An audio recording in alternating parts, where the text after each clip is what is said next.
Walnut, Hu Tao, Spooky Ghost Girl, Discount Megamin, and many, many more. Each are names we give to one of the weirdest characters in Genshin. She has a weird personality, her playstyle is weird, and all around, Hu Tao is just a very odd character. And you know what? That's exactly why so many people like her. But even amongst all of this adoration, there's still a lot of confusion surrounding Hu Tao on the gameplay side of things. Unlike, say, Ganyu or Zhao, she isn't as straightforward, bringing a hell of a lot of damage to the table alongside a solid serving of caveats. So, with these caveats in mind, how do you optimize Hu Tao? Where does she sit power-wise? How do you get value out of her charge attacks? Which caveats can be nullified, and most importantly, how good is she? Well, good day to you all, you based Bluefins. I am the Immersive Fish, and this time round, you better strap in, because we've got a lot to cover. Utilizing all the resources I have available through theory crafting, mathematics, and practical performance, I'm going to answer all of it and more on this episode of Fish's Guide to Genshin.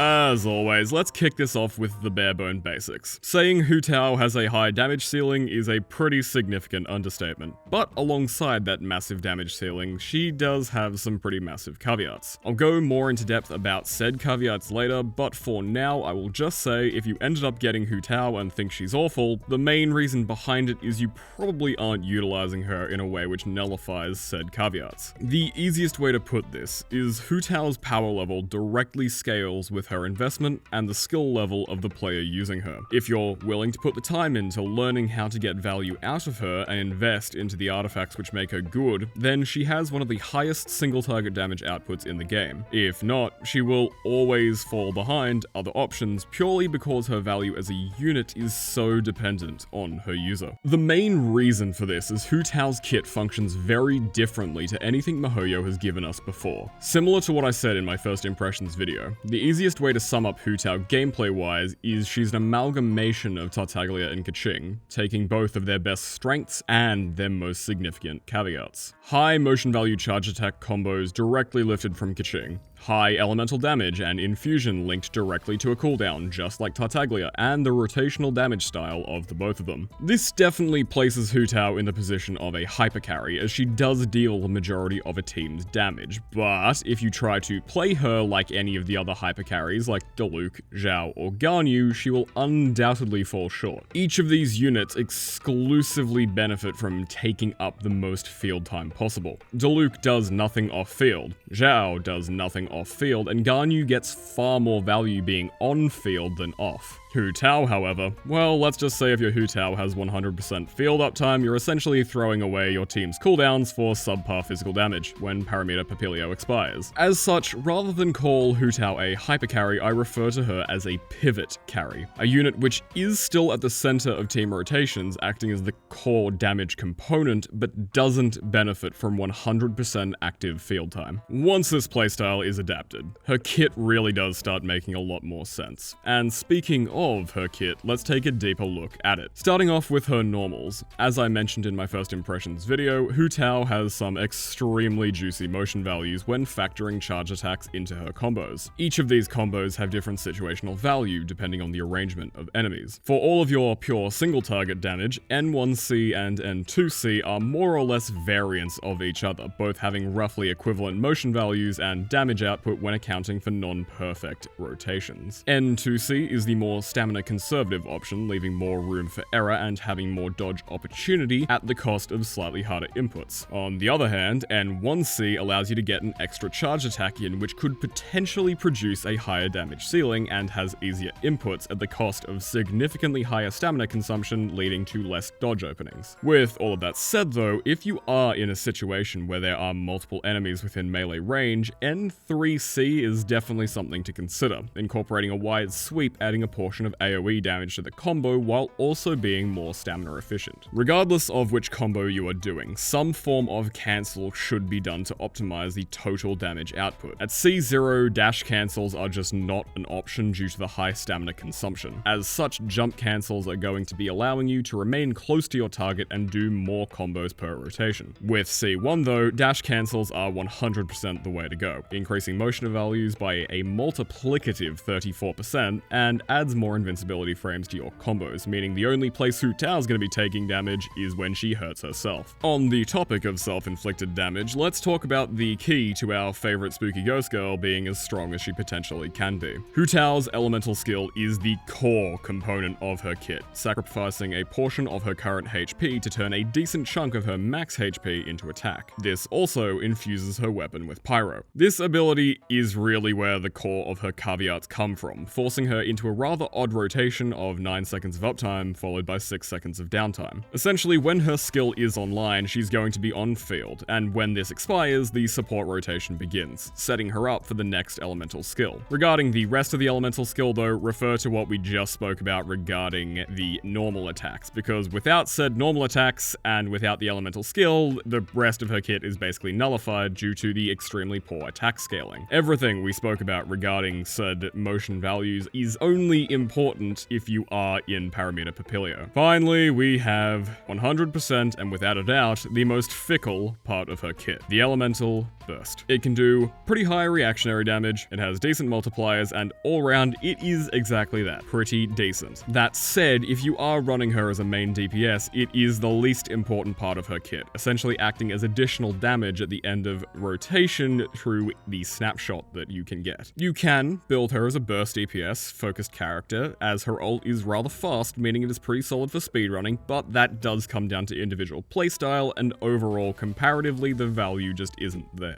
So, now you know what everything does. Which talents should you be leveling up first? Well, that's going to entirely come down to the way you want to build her. This video is specifically going to be focusing on the main DPS style of build, focusing on reactions, so that's what I'm going to be going off, but we will cover some other setups later on. Anyway, regarding those talents, in my opinion, you should be leveling her elemental skill and her normal attacks at roughly the same amount. These are going to be your two primary abilities, and without these two, Hu Tao really doesn't get as much value. Further, while her burst is less value than the other two talents, it's still nice to have, so try not to let it fall too far behind. It can be a really nice way to finish off a rotation. So, with all of that said, I do have to mention things aren't all sunshine and rainbows, as Hu Tao has a metric ton of caveats. Starting this list of many is Hu Tao's rotation. It is really awkward. It's a 9-second power spike on a 16-second cooldown ability, which essentially forces a full support rotation to ensure 20-second cooldowns are off. If it isn't done like that, the support rotation actually falls out of sync, and this majorly becomes an issue when you consider to get the most value out of Hu Tao, you kind of need Xing Shu, and he's one of those supports which happen to have a 20-second cooldown. Next up, we have party requirements. Hu Tao pretty much has no AoE damage within her rotation outside of her burst, and said burst doesn't exactly have the greatest range in the world. As such, you're kind of gonna have to build your team around this, with either CC, allowing Hu Tao's single target to affect multiple enemies, or clear out squishier targets with a single burst, allowing Hu Tao to focus larger ones. Next up, we have party requirements. Hu Tao only really has one part of AoE in her entire kit, and that's her elemental burst, and it doesn't exactly have the greatest range in the world. As such, you really do have to build your team around this, constructing one that has enough CC to allow Hu Tao's single target damage to shine through, or a way to clear squishy targets very quickly,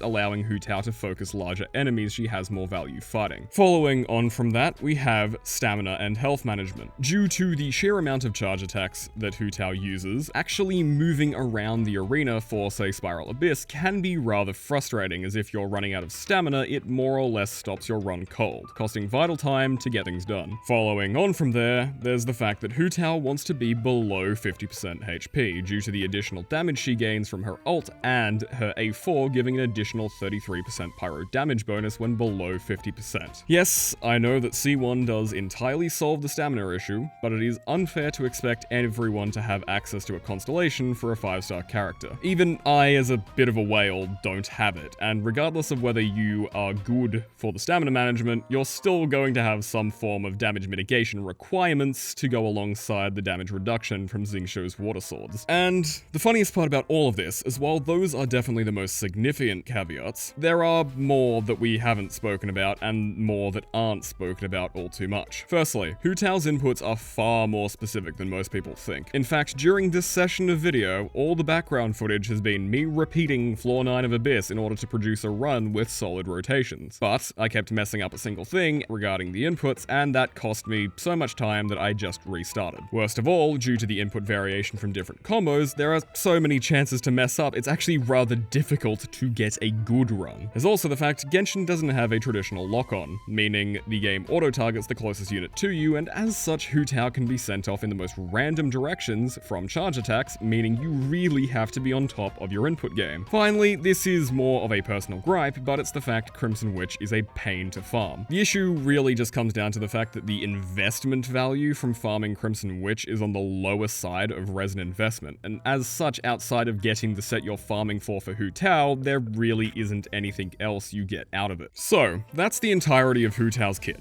You know how she works, you know what you're going to be leveling up first, and you know what issues she has. So, with all of that said, how do you build her? And to kick that off, let's talk weapons, because they are significantly more important to discuss for Hu Tao than other characters. Starting off with free-to-play options, your best bet is actually going to be the 3-star white tassel. The craftable options really don't fit Hu Tao overly well, not really providing anything her kit benefits from, and due to her base attack only mattering for the maximum potential damage gain from her elemental skill, white tassel is the best option for this investment tier, as her base attack really doesn't matter. Moving on to her best 4 stars, there are 2 weapons in this category which are actively competing for second best in slot. Those are the Dragon's Bane and the Deathmatch. Starting with the Deathmatch, consistency is the name of the game, and while the effect really doesn't matter for Hu Tao as it is an attack percent booster, the crit rate substat it provides is extremely valuable. On the other hand, Dragon's Bane is also a fantastic pick, allowing for far stronger elemental reactions and a significant damage spike if you can maintain a Hydro or Pyro aura on your target. Overall, if you're able to get solid crit stats without a weapon, I'd highly recommend Dragon's Bane. It is definitely harder to build for, but has a significantly higher damage ceiling overall. On the other hand, if you can't quite get those needed artifact substats, Deathmatch makes your life significantly easier when constructing your builds. Finally, we have the 5-star roster, and there is really only one pick here. The Staff of Homer is nuts for Hu Tao, as it is for literally every single polearm user in the game. 66.2% crit damage is nuts, and its effect works in tandem with her kit better than any other option in the game. Basically, you get even more free attack from your HP, which is of course really good because it gives you a total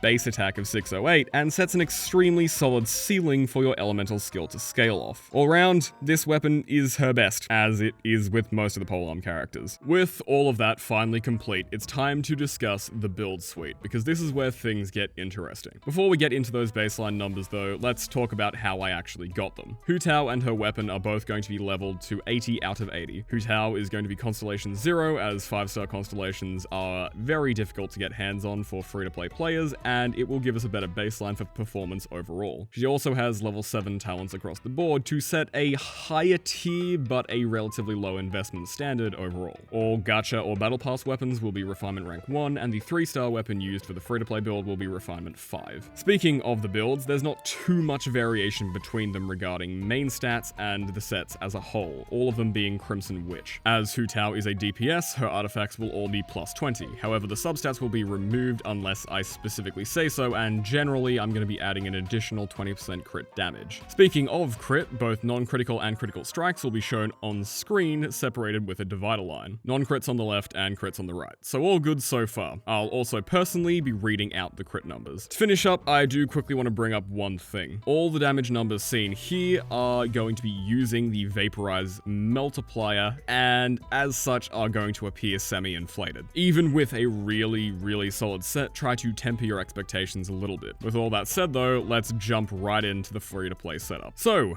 Free to play, as it follows: HP percent on the sands, goblet is going to be pyro bonus damage, and crit damage for the circlet. With this build, Hu Tao will have a total of 24,845 health, 2,094 attack when her elemental skill is active, and a crit damage of 161%. Further, because of Crimson Witch, our Vaporize reaction multiplier is going to be pretty solid at 1.73x, which is, as I said, pretty solid. So numbers, what are we looking at? Well, the N1C is hitting for 42,851 damage, the N2C for 50,083, and the N3C will be hitting for 65,913 damage. The burst, again assuming Vaporize, will be hitting for a relatively decent 80,829 damage. All things considered, with the requirements that have to be filled, this just shows how strong Hu Tao actually is, and that she's actually pretty free-to-play friendly. Moving on to the best in slot 4-star setup, the main thing changing here is our crit damage and our weapon. Changing across to Dragon's Bane essentially means we drop our crit damage. However, to semi-equalize things, I've added a little bit. With that said though, we also have a significantly higher reaction multiplier, so everything does come out a little bit better. This results in our core stats changing as follows. Max HP is the same at 24,895, the attack stat has jumped a bit up to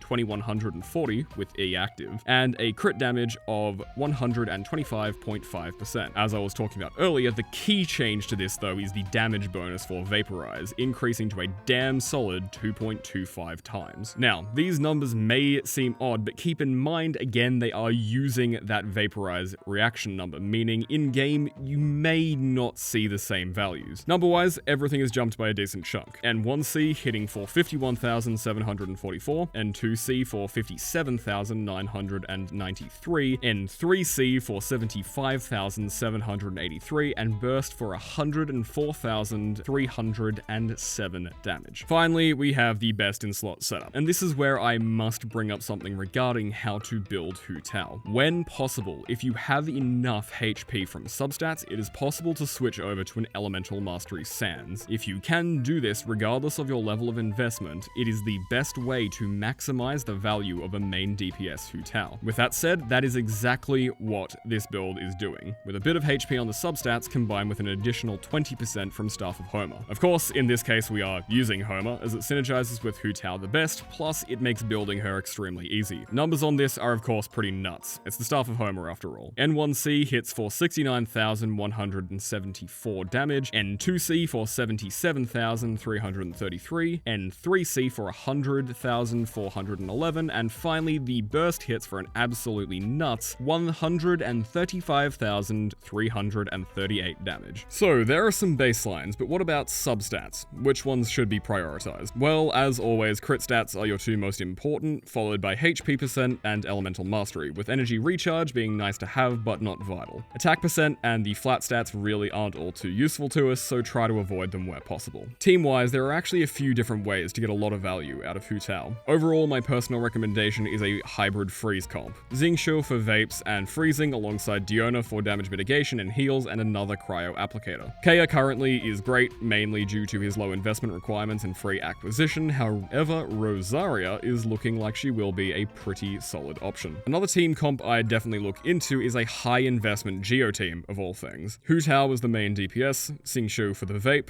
Zhongli is a burst support, and then a flex Geo unit, normally being Geo MC or Albedo. This pretty much covers all of Hu Tao's flaws, at the cost of sometimes just having way too much Geo, resulting in some vapes not going through and potentially lowering the overall damage ceiling. With that said though, if you're positioning your constructs well, this really shouldn't be a problem. Regarding other build options for Hu Tao though, the artifact main stats are going to remain the same, and the weapon selection is also going to be identical. The main thing that changes are the artifact sets themselves. For the burst-oriented version, changing from 4-piece Witch to 2-piece Noblesse 2-piece Witch will increase your burst damage pretty significantly. Further, if you aren't interested in pushing Hu Tao to her damage ceiling, 4-piece Lava Walker is a decent set if you want to play a bit more of a brain-dead game while doing more damage than Crimson in non-reactive comps. Quickly talking about my personal Hu Tao, it isn't terrible. Currently I am running Deathmatch as my luck with Crimson Witch hasn't been amazing, but it certainly could have been worse. Substat rolls, on the other hand, are admittedly pretty abysmal, with over 1,000 defense on Hu Tao. Yeah. Yes, I do have Staff of Homer, and I very easily could transfer it over to this and improve the build instantly, but, you know, I'm kind of a Zhongli main, so you know where that stick belongs. Well, that's the guide. All things are pretty much wrapped up now. Overall, Hu Tao is a hard character to play, no questions about that. If you have the ability to tame her caveats, she has one of the highest damage ceilings in the game, and in my opinion, is extremely fun, but you do have to put the effort in for both investment and learning the character. Plus, I mean, she's also cute as hell, and in a game about waifus and husbandos, that is what truly matters. So, I hope this has assisted to an extent. It was delayed a decent bit more than I was intending, but we got here in the end, and I think that I've covered everything I really should cover and set you all up well for continuing to progress through your games. With that said though, feel free to experiment around. My goal is to guide, not to control, and part of the Genshin fun in my opinion is designing fun and unique team comps with interesting builds to go alongside them. Once again, I do hope you've enjoyed. As usual, if you have any questions for me or just want to get more involved with the Genshin Impact community as a whole, I'd highly recommend the Zhongli Mains Discord. At the end of the day, it's a server with a shared appreciation for the game and a specific character, so if you aren't already part of it, head down to the description and come chat with us all. I'm also planning on streaming my summons and initial testing for Rosaria when she releases. I'll have a video up in relation to that before the stream starts with more details, so stay tuned for that. With everything more or less covered though, I'll catch you all when the next video rolls around. But of course, until then, make sure you all take it easy.